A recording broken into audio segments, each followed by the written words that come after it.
Good afternoon, ladies and gentlemen, and welcome to the last film-related event here at the Azrieli Institute of Israel Studies during the month of March. It's a very cold morning, afternoon in Montreal, as I'm sure all of you who were experiencing it this morning or who are experiencing it still are ready or happy or unhappy to testify. So while there are no lions in Tel Aviv, there definitely is cold in Montreal. And this is something that unfortunately there is nothing we can do about. It is such a pleasure to welcome each and every one of you back.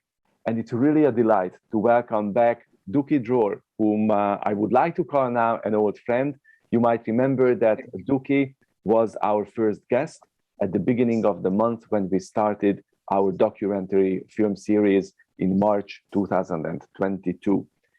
My name is Csaba Nikolenyi. I'm professor of political science and director of the Azrieli Institute of Israel Studies. And as you know, this month, this year has been very special in our history as we are celebrating the completion of our 10th year. So this is our 10th anniversary academic year at Concordia. And really, Duki, your films and the stories and the perspectives that you offered and that you shared with us through both the first film that we discussed inside the Mossad and There Are No Lions in Tel Aviv are really just such wonderful contributions to our exploration, to our understanding of the often very complex, but definitely exciting history and sociology of Israel. So since we had already had the pleasure of welcoming you to our screen and to our institute, I thought that I would reduce, in fact, cut down on the formal introduction in order to have a little bit more time that we can dedicate to asking you, probing you about the film, about the perspectives you took, the stories you told, the stories that you would have liked to tell but didn't, and so on and so forth. But having said that, I do want to start by stressing something very important about your biography, and that is that you are a native of Tel Aviv. And as you mentioned in the opening paragraph of your own biography on your website, which I shared more extensively in the full version of it last time, you do say as follows. Growing up in Tel Aviv, I studied photography. I'm hearing an echo. I'm not sure if others are also hearing it. Yeah, it seems to have been gone. Yeah, I think the echo is gone, so I apologize. Don't know what that was. So growing up in Tel Aviv, I studied photography in high school. I would walk along the Yarkon River bank, which used to be a dump in one of the more gloomy areas in the city. I took pictures of scrap objects, syringes, dead animals, and things washed up by the river along the bank. It was like going inside the belly of a beast and documenting what is hidden from the eye. This is the beginning of your biography, and then of course you went on making very interesting films, documentaries, feature films about different parts and walks of life. But this film, There Are No Lions in Tel Aviv, brings us right back. You bring us right back to where your biography begins. Tel Aviv.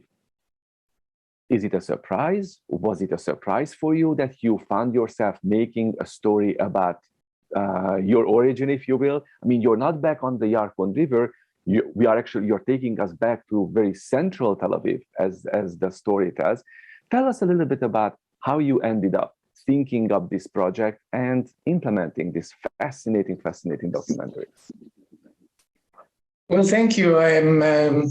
It's a pleasure to be back here and do this talk after the film. Just a second. Here we go. So yes, it's not my first film about Tel Aviv. I think it's part of my love affair to my hometown, and actually I lived about a block away from this zoo, so I was there at least once a week I was there. And of course, on my way to school, I was going through the street that takes you to the zoo. So it was part of my childhood. And but really, I began doing films about Tel Aviv. Well, it started as something that related to Tel Aviv. It was a film about an architect, Eric Mendelsohn. And that was actually, he is an architect, a German Jewish architect who spent just 1 decade in Israel or Palestine at that time. And it was after Tel Aviv was announced by UNESCO to be a World Heritage City, or the White City of Tel Aviv. And it was a surprise for me because it was 2002. I was surprised to that of this announcement because Tel Aviv seemed to me as an ugly place with ugly buildings, and what is this related to being a World Heritage City? So I started to look around more carefully to understand what's behind the falling down buildings, what it is that can be discovered there. And I got to the name of Eric Mendelsohn as the architect his spirit is around the city. He didn't build any building in Tel Aviv, but his spirit or his energy, even I would say, was the foundation of the city. And then I came to make this film called Incessant Visions about Eric Mendelsohn from my trying to understand my hometown, my home city. And it was a discovery for me that continued later, only I think 7 years later with There's No Lions in Tel Aviv. And it's you always want to really learn more about the city that you lived in, a city that you were born in, but you're not there anymore, or you were gone for many years and you're back. And what is the making of it? And actually, what is related between these two films is the discovery of these personalities of Eric Mendelsohn and Mordechai Shorenstein as people who are absentees, characters that had such a tremendous impact on the city, but really nobody know about them. And just, getting and trying to find and understanding that you have to tell their stories in order to tell the story of the city was my main purpose. And I always like to make films about things that never done, or stories that were on the floor and nobody picked it up. So I was really happy to come to the story through my friend Zev Engelmeyer, who is in the film. He's the teacher in Bezalel. And we had a dinner one evening, and he wanted to show me some of the illustrations that his students are doing in Bezalel, as he gives them the story from the newspaper, the old newspaper, about the story of Shorenstein, how he was really the whole story, how he came to Palestine, and how the opening of the zoo, and the whole tragedy of this character. And I was fascinated first from the story, because it sounded to me like a fairy tale. with a bad ending, but even a parable, I would say, about a dreamer who has this idea and urge to do something in a new place, that he had to leave his old country and come to a different one, and leave his job. He was a rabbi, and now he wants to do something else, and that was really fascinating. So I said, okay, this is going to be a film. And looking at these illustrations, of course, it was fascinating. And I said, okay, we need to find a really interesting way of telling the story. And through the illustrations, through graphics. So that's how it started. Duki, why the graphics?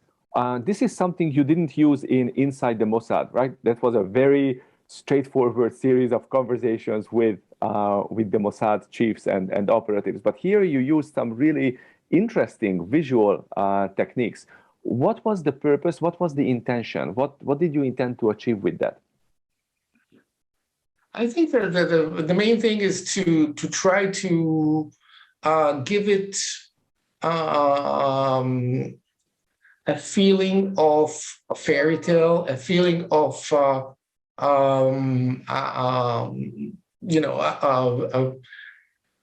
fascinating story from the past. And it had this characteristic in the story that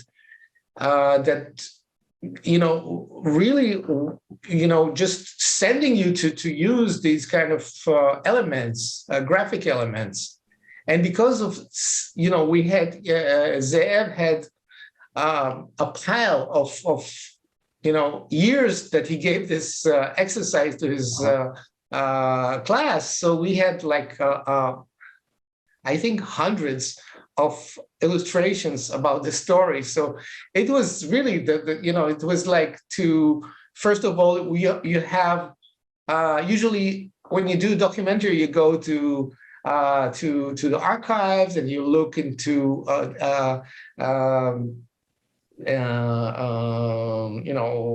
of course, letters or books or what is written about the story that period of time. Here it was different. You had the visuals first, right, and you could really create kind of storyboard to the story, and it was just like jumping at you from these illustrations. And then came the second part, which was the actual research of the story. It's remarkable. As you're talking, Duki, we are getting a number of comments from our viewers complimenting you and expressing their fascination and admiration for your use of those visuals. But since we are talking about visuals, I would like to ask you about the opening and the closing sequence, the clouds. As we are descending onto Tel Aviv, into the context, and then we are ascending back. Is that also because you want to create the sense of a fairy tale, or that's something else? What's the intended message of the way of these bookends in the film? No, filmmaking is a magic. You have to put your audience into a state of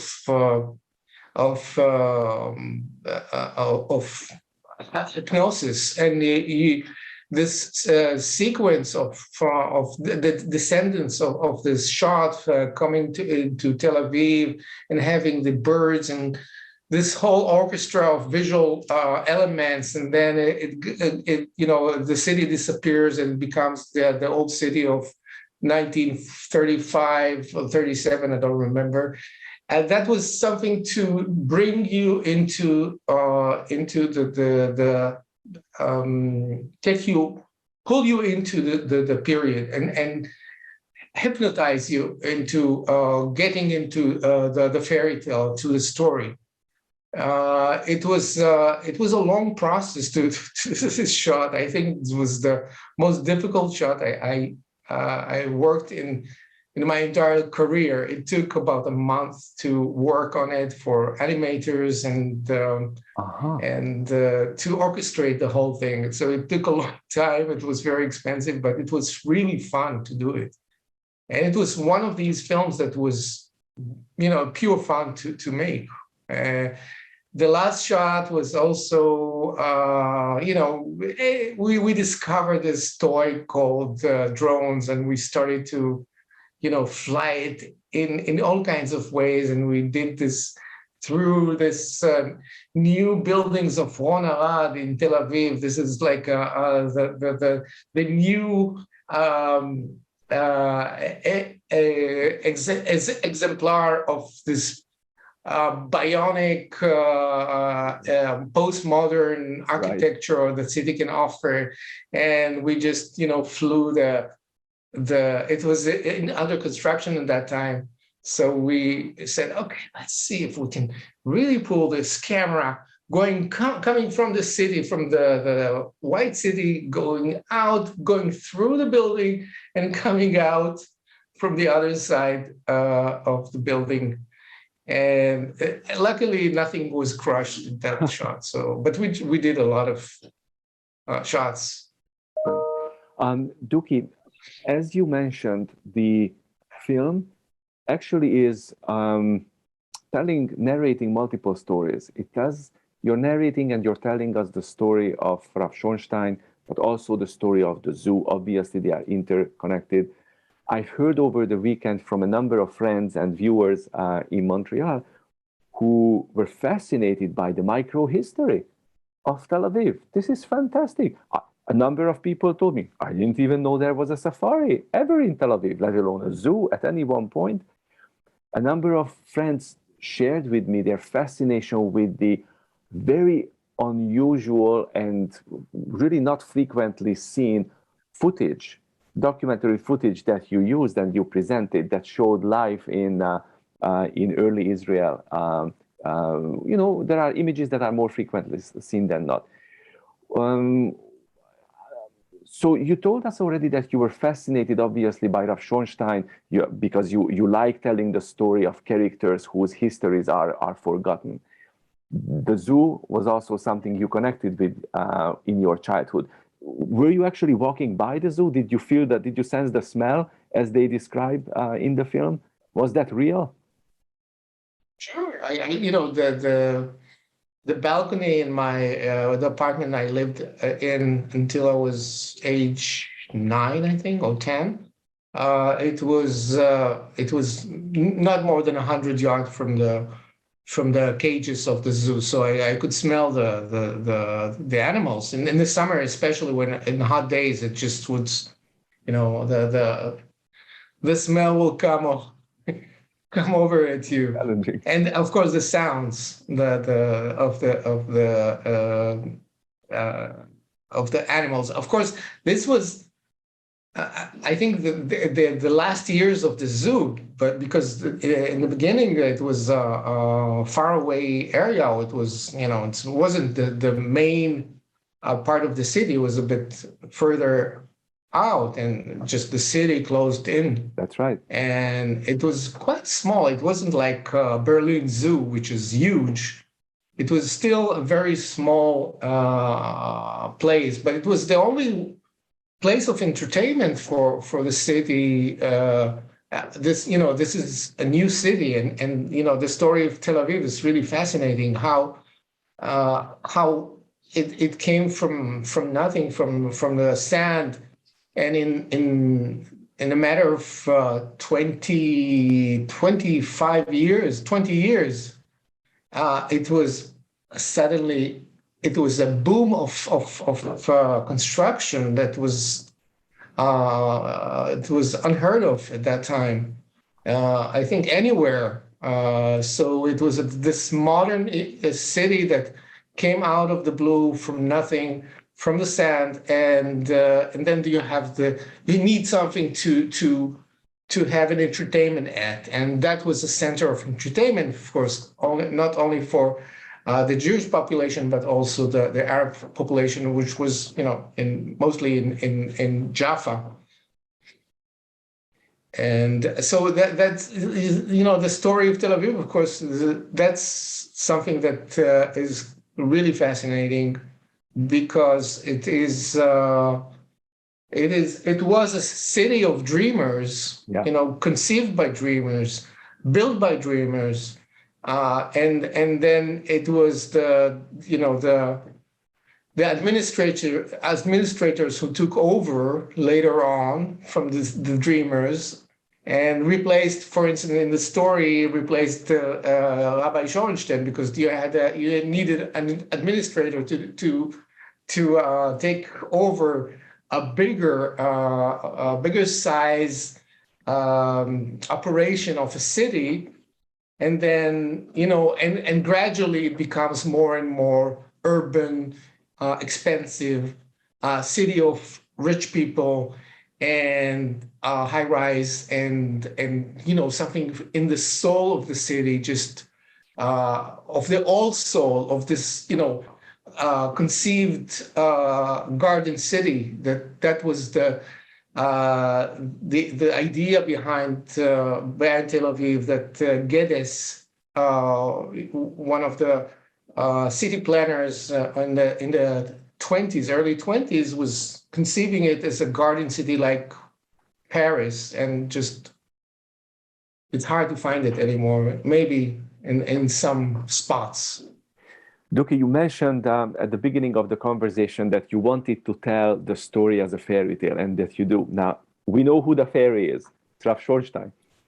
But every fairy tale also has a bad character, sometimes a bad wizard, a bad witch, a bad whoever.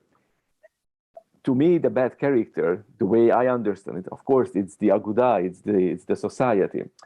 What were the challenges involved in trying to reconstruct the actual lives and stories, the histories of both the fairy and the bad character? I mean, you told us already about how you went about finding information about Rav Shorenstein, but if you could just share any difficulties or any challenges that you encountered, or do you feel that you were able to reconstruct pretty well as much as could be told about him?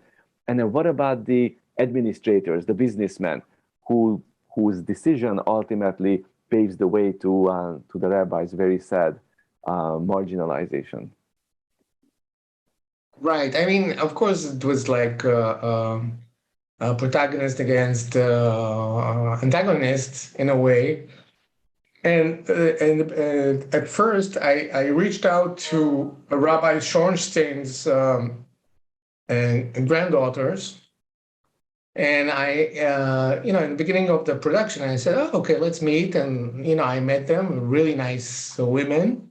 And I asked them, I felt that they have some kind of anger towards the city, that never mentioned their grandfather, not even anywhere, but just even as a street name nearby the zoo. And I throwing the idea to them that why don't you go and write a letter to the mayor and try to fight the honor of your grandfather?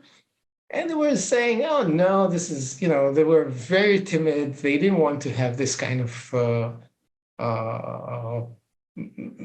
that's something that could maybe help the documentary to be an activist, sort of a layer of activism in it. But they didn't want to play this game. And so I didn't have this dramatic curve to work with. And of course, how can you find the antagonist in the story? And I try to characterize him.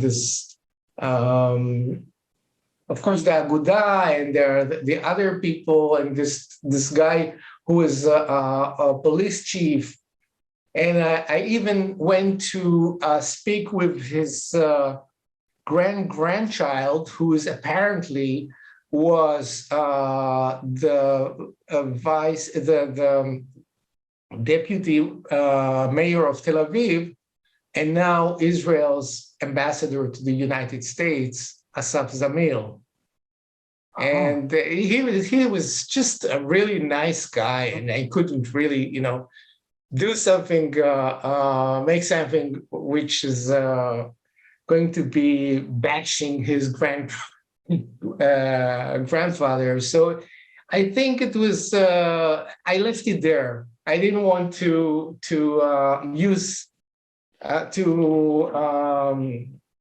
exploit this villainism too much. Right. So that was a conscious decision on your part, Duki, not to want to push that narrative any further. I think so. And what I used really is Israel Gudovich. And Israel Gudovich, who is very outspoken. He speaks so freely and strongly about how Tel Aviv is becoming less, without a soul. So in a way, I worked with his anger towards the city and how the new planners, the new that succeeded him, right, are killing the soul of the city.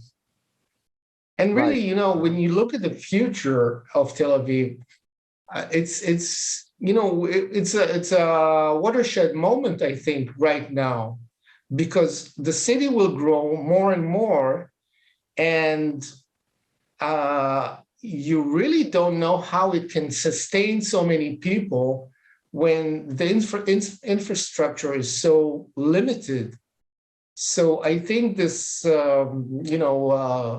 bleak future that Israel Gudovich is throwing at us as an audience at the end could be really something that we have to deal with in 10 or 20 years. And that could be really a problem that we have to deal with. And not sure that anything can be done to save a city that is overcrowded with buildings, tall buildings, and no infrastructure. I found that another fascinating element of the film was how you were able to weave in other micro narratives about individuals who played a very important role. For example, I believe his name was Johnny, the German helper in the zoo. Then there was also another helper at the zoo who was much less well-behaved and met a sorry end. How did you come across, how were you able to uncover these extremely fascinating stories that give so much more color and dimension to it? I think that the zoo was an integral part of so many people who grew up in Israel, not even in Tel Aviv, in the from the 50s, 60s, 70s, 80s, 80s it was gone, but in the 70s and 60s, and everybody who visited the zoo had a very strong memories. And also the archive work was really a joy, because everybody was taking pictures there. Everybody was filming there. And you had a massive amount of documentation of this. And you see, for instance, Johnny, the German trainer, and you see him, in so many pictures from the 60s, from the 50s, from the 40s, and you understand this is a main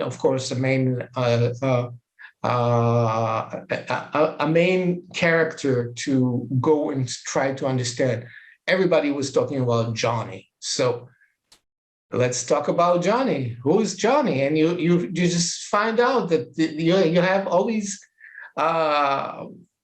characters that came from, like they were picked from like the animals. Yeah, the Polish guy and the German guy and Shorenstein, all these odd people gathered together to create this oasis in the heart of Tel Aviv, and that was great to look around and find them.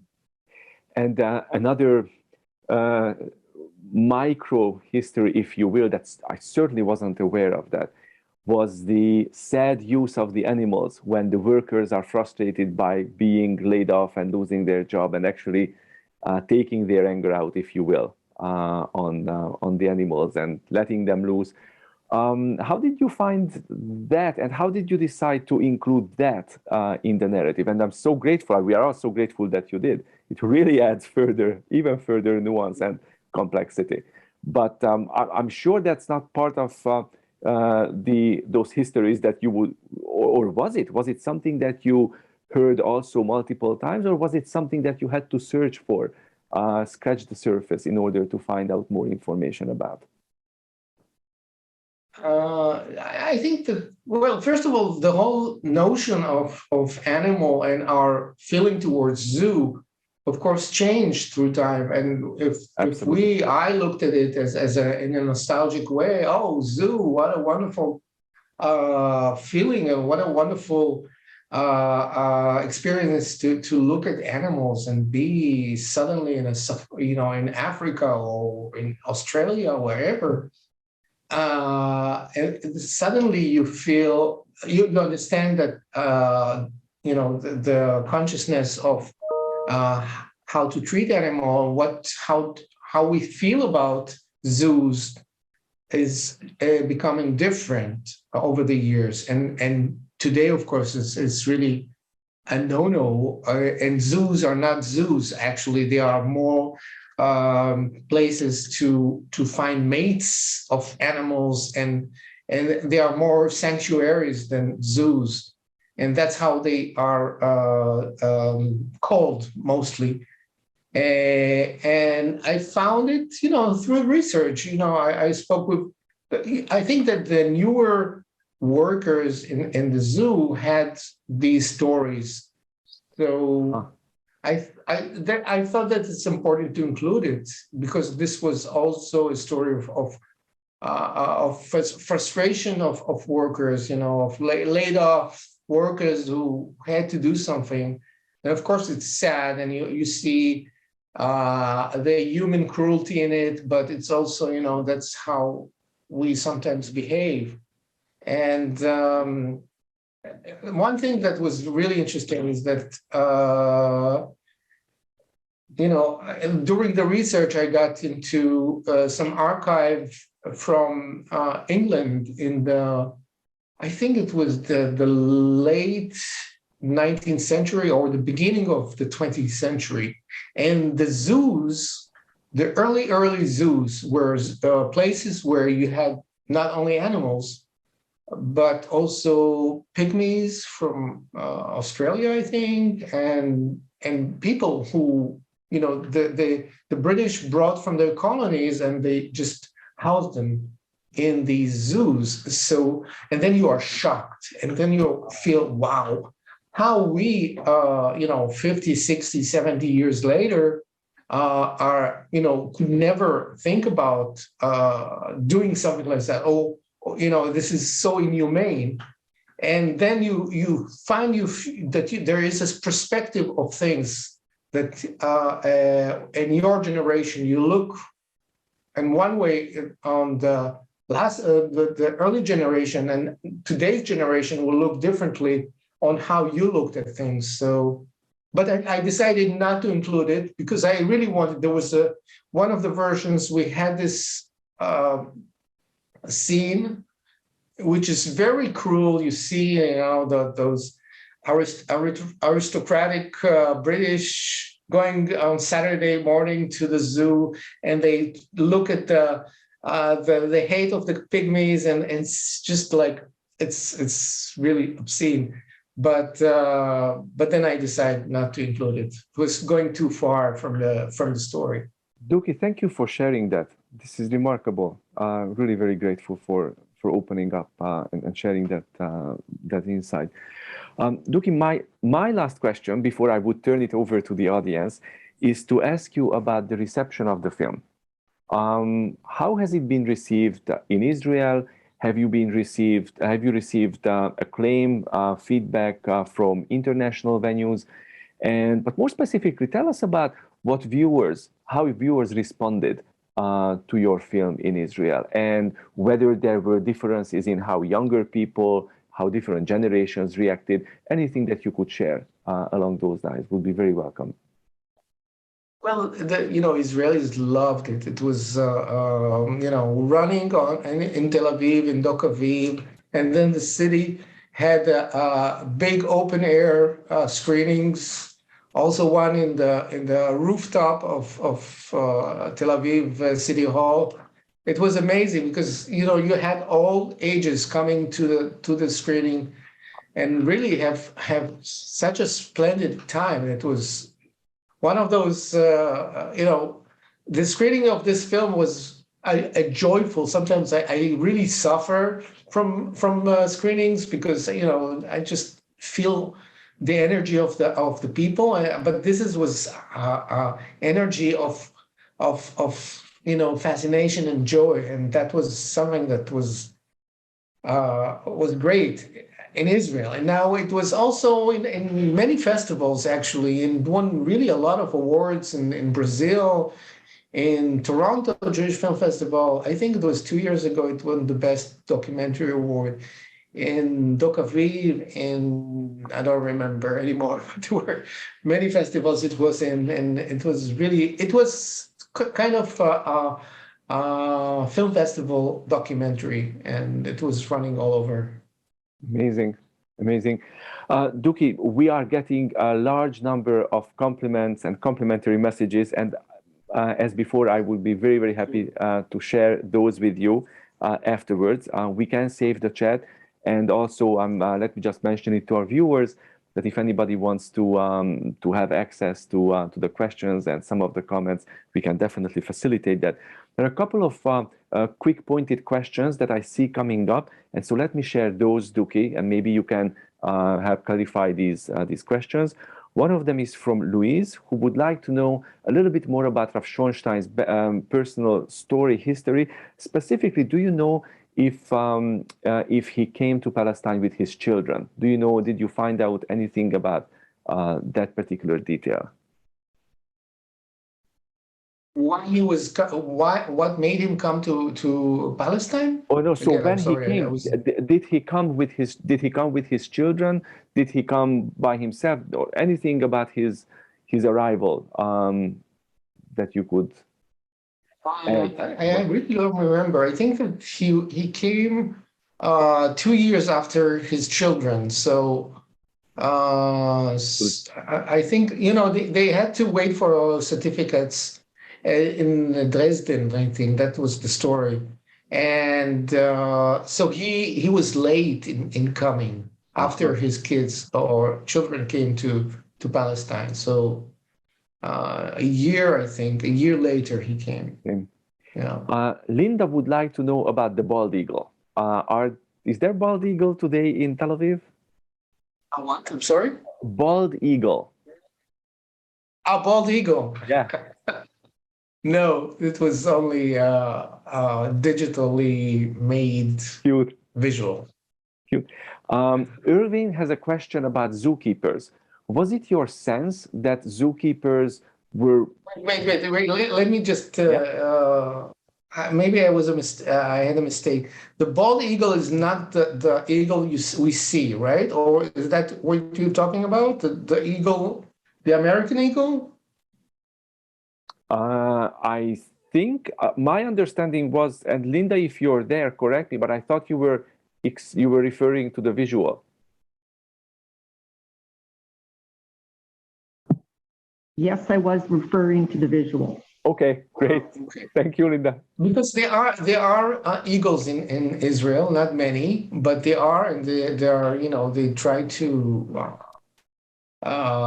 take care of them I mean, they are extinct, of course. Yeah. And Duki, Irving has a question about the zookeepers.